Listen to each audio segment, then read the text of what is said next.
Who needs Spider-Man when you could also play a washed-up ex-Yakuza turned into a super agent? Kiryu, the stoic protagonist of the Yakuza series, has once again been dragged out of retirement, this time for a smaller adventure with a different kind of gameplay twist. Because Like a Dragon Gaiden was first planned as DLC before ultimately becoming a full-fledged standalone game. As Kiryu has gone undercover after faking his death, he's now working as a secret agent.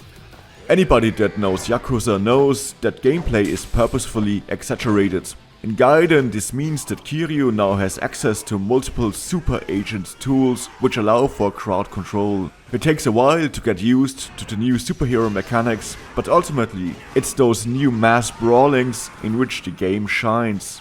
Only falling a little flat when it resorts to some of the more annoying enemy patterns of old. While other Yakuza games had multiple layers of role-playing mechanics and economics, Like a Dragon Gaiden has been boiled down to a more straightforward beat-em-up, which is not a bad thing. Side stories have been streamlined into a mission structure, world systems have been reduced to revolve around arena fighting. Some of the bigger Yakuza games can take up to 70 hours. Gaiden comes at a refreshing 15. Don't be mistaken, anybody searching for a time sink still has the option to dive into multiple sandbox activities, including the option to play a full-fledged virtual catalog of the Sega Master System. But Gaiden feels much more on point, with quicker action and a simple story premise. Ironically, the game's story, revolving around this ex-Yakuza in hiding, could stand on its own, despite many references to prior games. Story presentation is better than ever, with intense cinematography and high stakes right out the gate. At the same time, Gaiden doesn't shy away from being goofy in the best way possible. The fact that a Yakuza badass legend tries to hide his identity with nothing but a pair of glasses is positively ludicrous.